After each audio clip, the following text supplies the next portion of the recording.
Hey guys, so I'm back with another video for chapter 8 of our book, and we were just left off with Harry eating the best meal of his entire life and being in the most incredible place he's ever been in and having a very strange dream. So let's see what the next day brings young Harry. Chapter 8, The Potions Master. There, look. Where? Next to the tall kid with the red hair. Wearing the glasses? Did you see his face? Did you see his scar?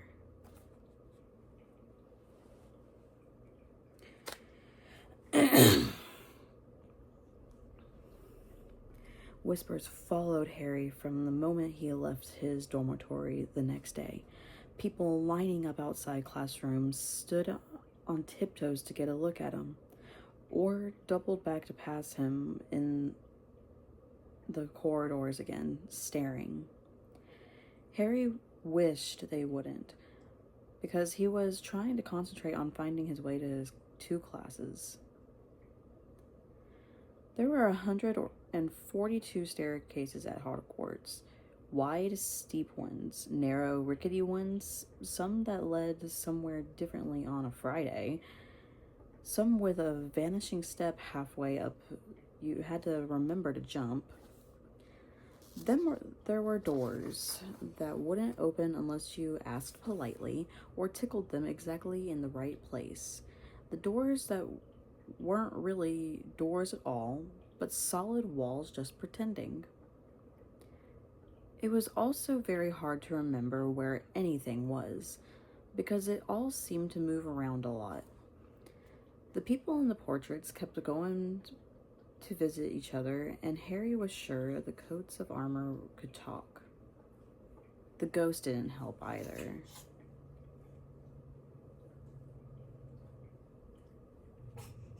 I'll be right back. My baby's a little sick.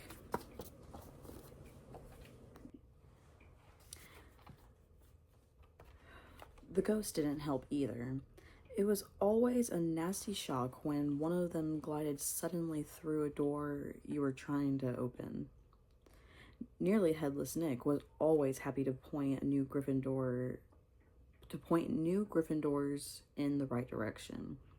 But Peeves, the poltergeist, was worth 2 locked doors and a trick staircase if you met him when you were late for class.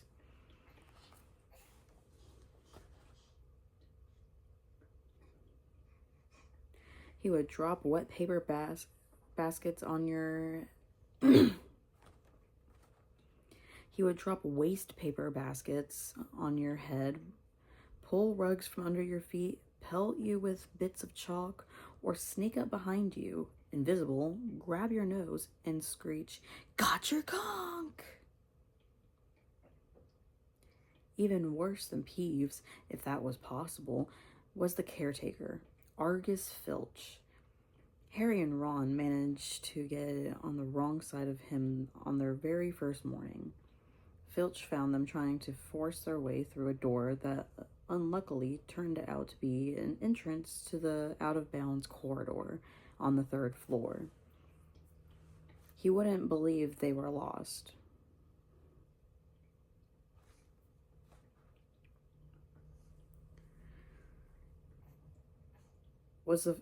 He wouldn't believe they were lost.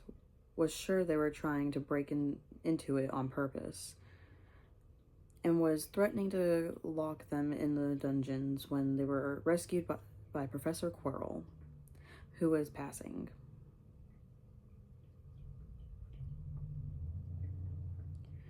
Filch owned a cat called Mrs. Norris, a scrawny, dust-colored creature with bulging, lamp-like eyes just like Filch's. She patrolled the corridors alone. Break a rule in front of her, put just one toe out of line, and she'd whisk off for Filch, who'd appear, wheezing, 2 seconds later. Filch knew the secret passageways of the school better than anyone. It except perhaps the Weasley twins, and could pop up as suddenly as any of the ghosts. The students all hated him, and it was the dearest ambition of many to give Mrs. Norris a good kick. And then, once you had managed to find them, there were the classes themselves. There was a lot more to magic, as Harry quickly found out, than waving your wand and saying a few funny words. They had to study the night skies through their telescopes every Wednesday at midnight and learn the names of the different stars and the movements of the planets. 3 times a week, they went out to the greenhouses behind the castle to study herbology with a dumpy little witch called Professor Sprout, where they learned how to take care of all the strange plants and fungi and found out what they were used for. Easily, the most boring class was History of Magic, which was the only one taught by a ghost. Professor Binns had been very old indeed when he had fallen asleep in front of the staff room fire and got up the next morning to teach, leaving his body behind him.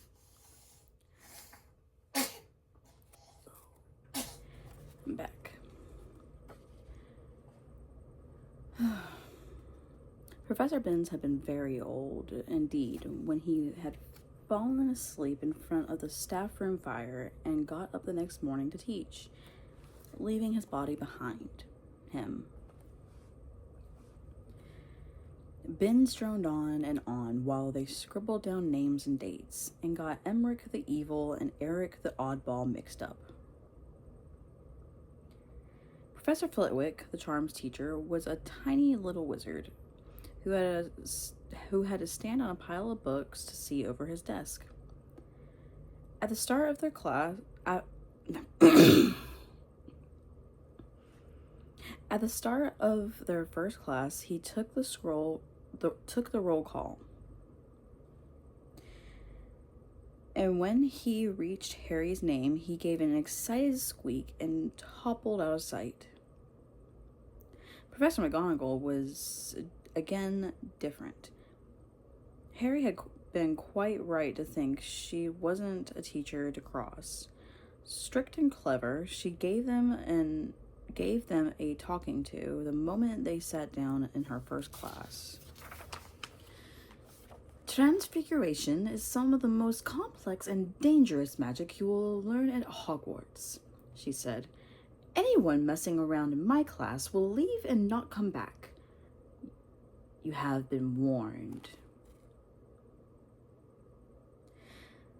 Then she changed her desk into a pig and back again. They were all very impressed and couldn't wait to get started, but soon realized they weren't going to be changing the furniture into animals for a long time. After a lot of complicated notes, they were given a match and started trying to turn it into a needle. By the end of the lesson, only Hermione Granger had made any difference to her match.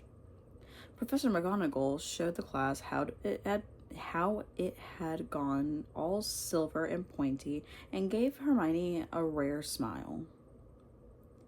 The class everyone had really been looking forward to was Defense Against the Dark Arts, but Quirrell's lessons turned out to be a bit of a joke. His classroom smelled strongly of garlic, which everyone said was to ward off a vampire he met in Romania and was afraid it would be coming back to get him in one of these days. His turban, he had told them, had been given to him by an African prince as a thank you for getting rid of a troublesome zombie. But they weren't sure they believed this story. For one thing, Seamus Finnegan asked eagerly to hear how Quirrell had fought off the zombie. Quirrell went pink and started talking about the weather. For another, they had noticed that a funny smell hung around the turban, and the Weasley twins insisted that it was stuffed full of garlic as well, so that Quirrell was protected wherever he went. Harry was very relieved to find out that he wasn't miles behind everyone else. Lots of people had come from Muggle families, and, like him, hadn't had any idea that they were witches and wizards. There was so much to learn that even people like Ron didn't have much of a head start. Friday was an important day for Harry and Ron. They finally managed to find their way down to the Great Hall for breakfast without getting lost once. "What have we got today?" Harry asked Ron as he poured sugar on his porridge. "Double potions with the Slytherins," said Ron. "Snape's head of Slytherin House. They say he always favors them. We'll be able to see if it's true." "Wish McGonagall favored us," said Harry. Professor McGonagall was head of Gryffindor House, but it hadn't stopped her from giving them a huge pile of homework the day before. Just then, the mail arrived. Harry had gotten used to this by now, but it had given him a bit of a shock on this first morning.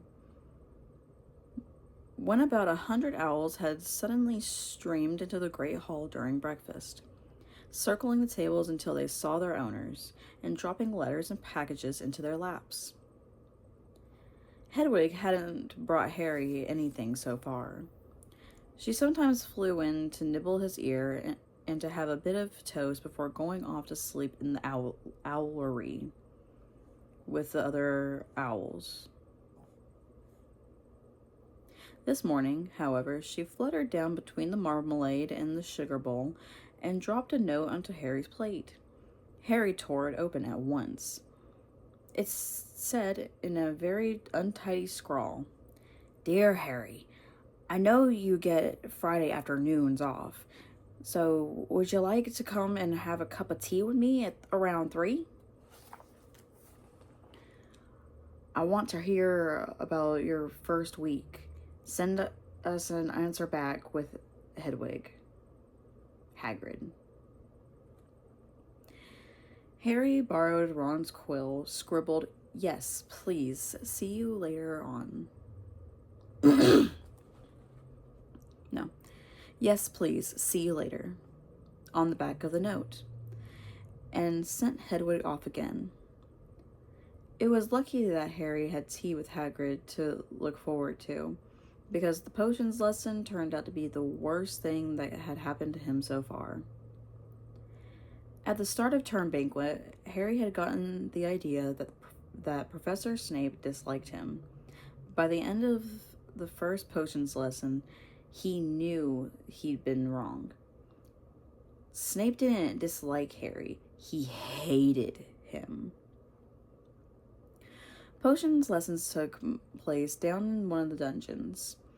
It was colder there than up in the main castle, and would have been quite creepy enough without the pickled animals floating in glass jars all around the walls.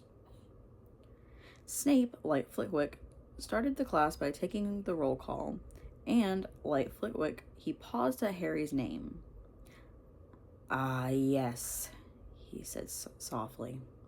"Harry Potter, our new celebrity." Draco Malfoy and his friends Crabbe and Goyle sniggered behind their hands. Snape finished calling the names and looked up at the class. His eyes were black like Hagrid's, but they had none of Hagrid's warmth. They were cold and empty and made you think of dark tunnels. "You are here to learn the subtle science and exact art of potion making," he began. He spoke in barely more than a whisper, but they caught every word. Like Professor McGonagall, Snape had the gift of keeping a class silent without effort. As there is little foolish wand waving here, you must... As there is little foolish wand waving here, many of you will hardly believe this is magic. I don't expect you will really understand the beauty of the softly simmering cauldron with its shimmering fumes.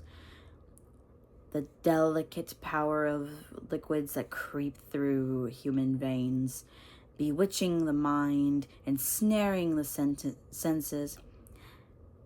I can teach you how to bottle fame, brew glory, even stopper death. If you aren't as big as a bunch of dunderheads as I usually have to teach. More silence followed this little speech. Harry and Ron exchanged looks with raised eyebrows. Hermione Granger was on the edge of her seat and looked desperate to start proving that she wasn't a dunderhead. Potter, said Snape suddenly. What would I get if I added powdered root of asphodel to an infusion of wormwood? Powdered root of what in an infusion of what? Harry glanced at Ron, who looked as stumped as he was. Hermione's hand had shot into the air.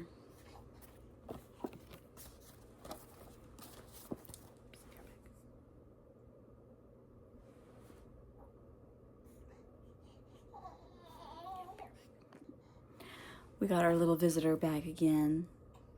Yeah. Isn't she playing with her little bear?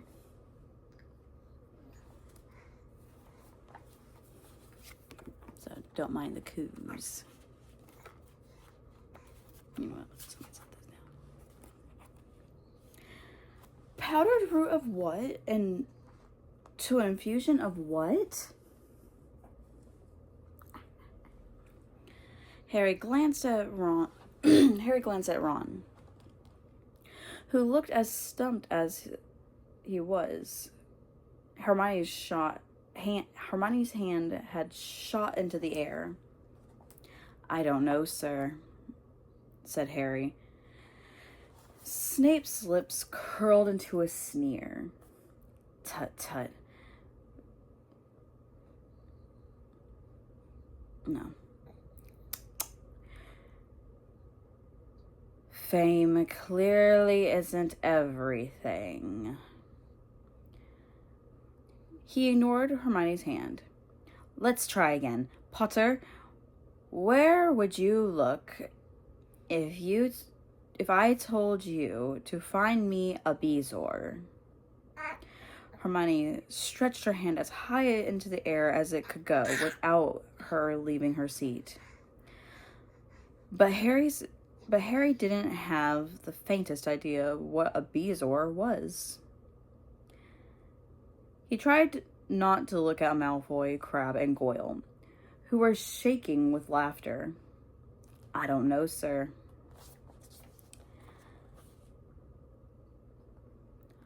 Thought you wouldn't open a book before coming here, eh, Potter?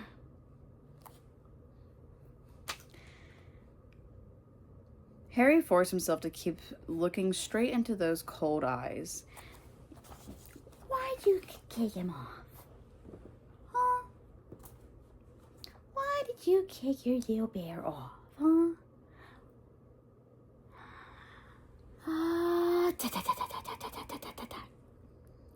No, no, no, no, no, no, no. Yeah. Harry forced himself to keep looking straight into those cold eyes. He had looked through his books at the Dursleys, but did Snape expect him to remember everything in 1,000 magical herbs and fungi?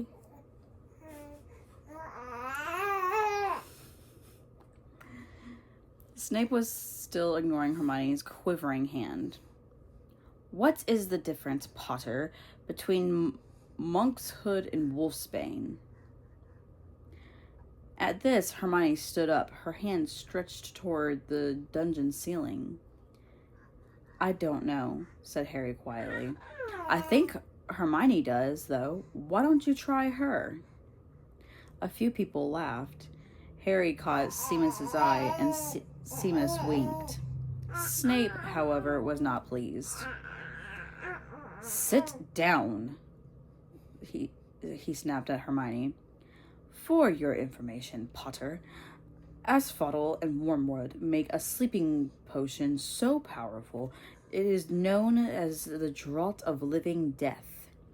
A Bezoar is a stone taken from the stomach of a goat, and it will save you from from most poisons. As for Monkshood and Wolfsbane, they are the same plant, which also goes by the name of aconite. Well, why aren't you all copying that down? There was a sudden rummaging for quills and parchment. Over the noise, Snape said, "And a point will be taken from Gryffindor House for your cheek, Potter." Things didn't improve for the Gryffindors as the potions lesson continued. Snape put them all into pairs and set them to mixing up a simple potion to cure boils. He swept around in his long black cloak. I caught it this time.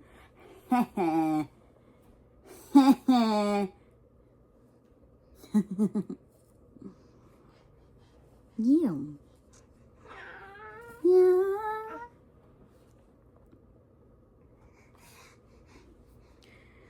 He swept around in his long black cloak, watching them weigh dried nettles and crushed snake fangs. Criticizing almost everyone except Malfoy, whom he seemed to like. He was just telling everyone to look at the perfect way Malfoy had stewed his horned slugs, and then his...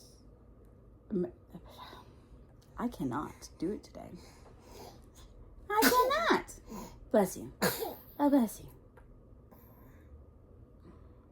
He was just telling everyone to look at the perfect way Malfoy had stewed his horned slugs.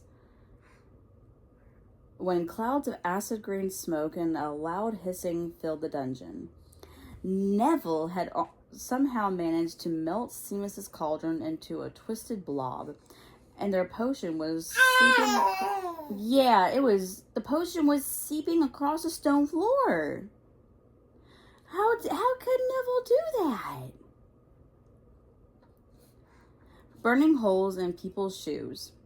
Within seconds, the whole class was standing on their stools, while Neville, who had been drenched in the potion when the cauldron collapsed, moaned in pain as angry red boils sprang up all over his arms and legs.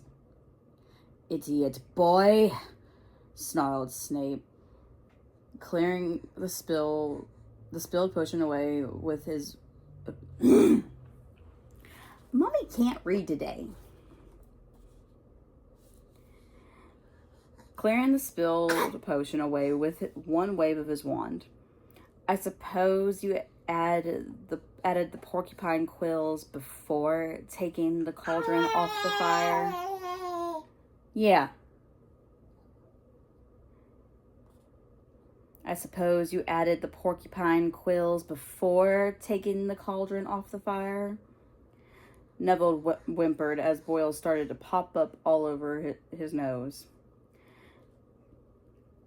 "Take him up to the hospital wing." Snape spat at Seamus. Then he rounded on Harry and Ron, who had been working next to Neville. "You, Potter. Why didn't you tell him not to add the quills? Thought he'd make you look good if he got something wrong.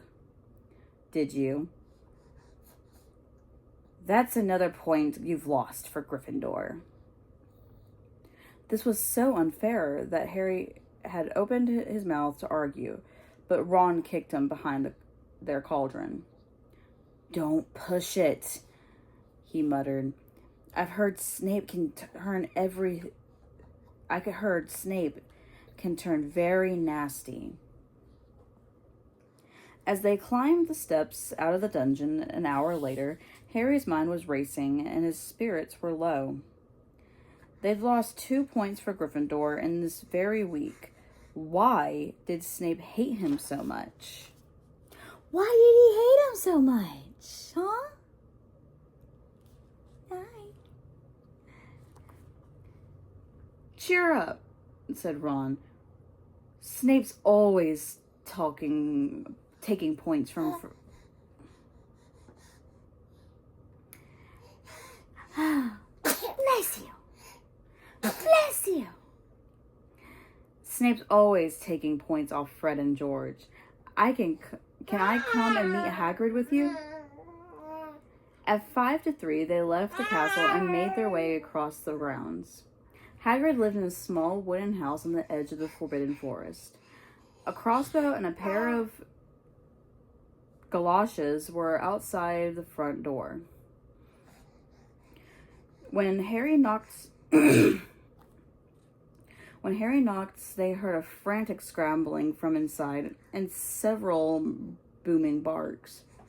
Then Hagrid's voice... Yeah! Then Hagrid's voice rang out, saying, "Back, Fang, back!" Hagrid's big, hairy face appeared in the crack as he pulled the door open. "Hang on," he said. "Back, Fang!" He let them in, struggling to keep a hold on the collar of the enormous black boarhound. There was only one room inside. Hams and pheasants were hanging from the ceiling. A copper kettle was boiling on the open fire, and in the corner stood a massive bed with a patchwork quilt all over it. "Make yourselves at home," said Hagrid, letting go of Fang, who bounded straight at Ron and started licking his ears.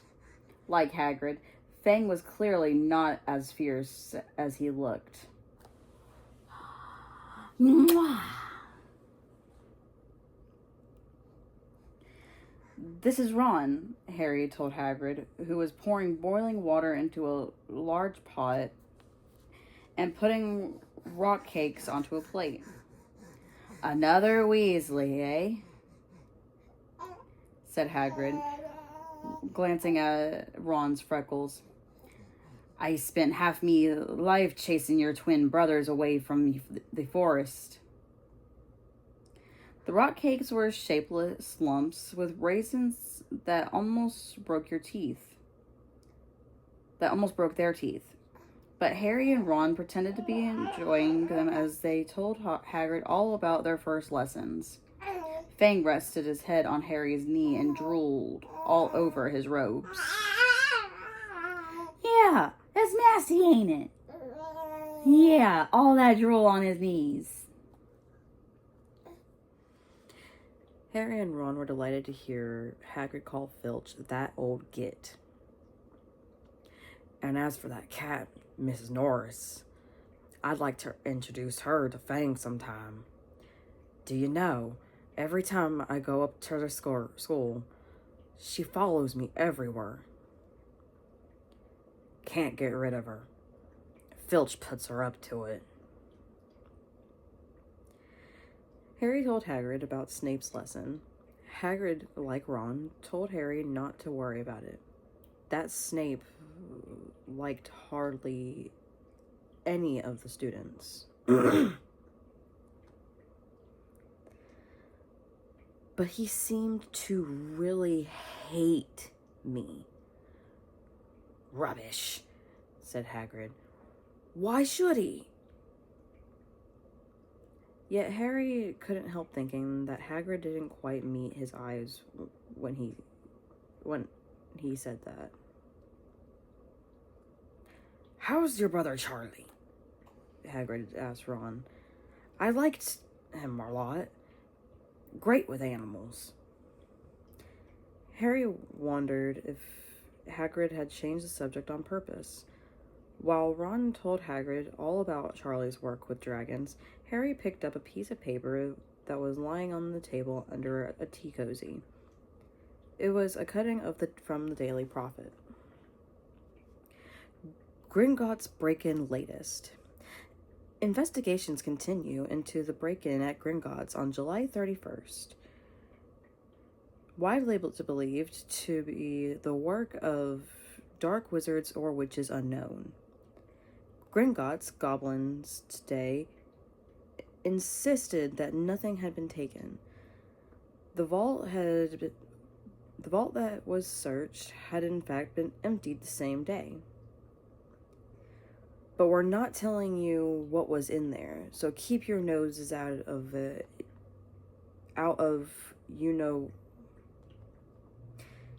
So keep your noses out if you know what's good for you, said the Gringotts spokesgoblin this afternoon.